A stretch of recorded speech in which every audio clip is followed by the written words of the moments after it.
تو یہی جواب دیجیے. یہ 2 دن پہلے بولے آپ کا 1 نمبر 5 ہی نمبر کا سوال ہے. ایک سوال 1 نمبر کا, لیکن جواب دینے کے لیے بہتر ہے کہ کھڑے ہو جائے تاکہ کوئی دوسرا بندہ سمجھ لے کہ ہاں تو جواب دینے کے لیے تیار ہو. چلیے 1 نمبر ہمارے موقع پر حاصل کر چکے ہیں. FA20 کو حضور صلی اللہ علیہ وسلم کی ولادت ہوئی انگریزی تاریخ کے حساب سے. اچھا یہ بتائیے کہ حضور صلی اللہ تعالی علیہ وسلم نبوت کا اعلان کس عمر میں فرمایا؟ 40 سال میں. دونوں بھائی ہیں, خالہ بھائی ہیں, برابری ہے. ہاں, علم میں آگے بڑھنے کی کوشش کرنی چاہیے. حضور فرماتے ہیں حسد نہیں ہے مگر علم میں دینی معلومات میں ایک دوسرے سے آگے بڑھنا چاہیے.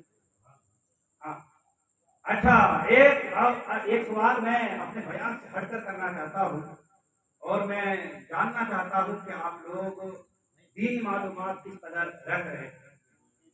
یہ بتائیے کہ انسان شریعت کے حساب سے کتنے کلومیٹر کا سفر کرے تو وہ مسافر ہو جاتا ہے؟ 90 کلومیٹر. 92.5 صرف 92. یہ سوال کسی کا بھی اس کا جواب نہیں. اچھا, جو مسافر ہوتا ہے 4 رکعت والی نماز 2 پڑھے گا, 2 رکعت والی بھی 2 ہی پڑھے گا, لیکن مغرب کی نماز جو 3 رکعت ہے وہ 3 پڑھے گا یا 2 پڑھے گا؟ 3 رکعت پڑے گا.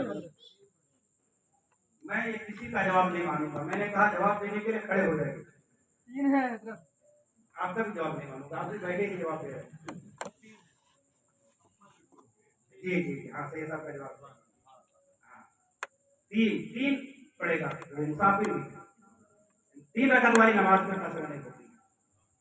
نماز 2 سوال ایک ساتھ ملا کر کر رہا ہے. نماز جنازہ میں کتنی زائد تکبیر ہے اور نماز عیدین میں کتنی زائد تکبیر؟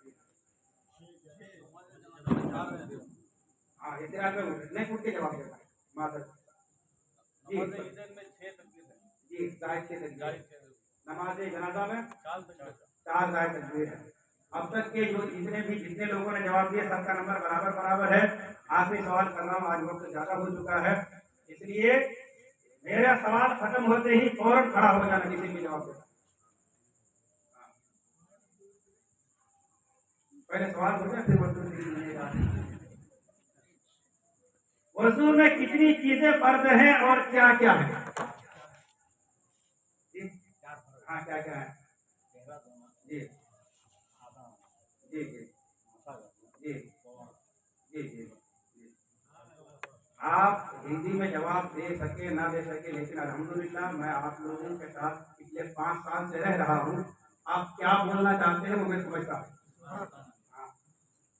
آپ انہوں اس طرح سے بھی جواب دے جب بھی میں سمجھ جاؤں گا. ہاں, کوئی ضروری نہیں ہے کہ آپ کو وہ زبان میں ادا کرنے نہیں آ رہا تھا خاموش بیٹھے میں نہیں جواب دینے کی کوشش کریں, میں سمجھ جاؤں گا. اب یہ جعفر بھائی کی نئی انٹری ہوئی ہے, نیا نمبر آیا ہے. ابھی دوسرا سوال کر رہا تھا. زید سفر کر رہا تھا, وضو کی حالت میں تھا. سفر کرتے کرتے ایک حادثے کا شکار ہوا. وہ اپنی بائک سے نیچے گر گیا, زخمی ہو گیا, خون نہیں نکلا. بتائیے اس کا وضو ٹوٹا یا نہیں ٹوٹا؟ کیا بھائی جیت چکے ہیں آج کے انعام کے حقدار ہمارے دیا بھائی. نعرہ تکبیر, نعرہ رسالت, مسلک اعلیٰ حضرت, مسلک اعلیٰ حضرت, سرکار کی آمد, آقا کی آمد, دلدار کی آمد, طٰہٰ کی آمد, یاسین کی آمد.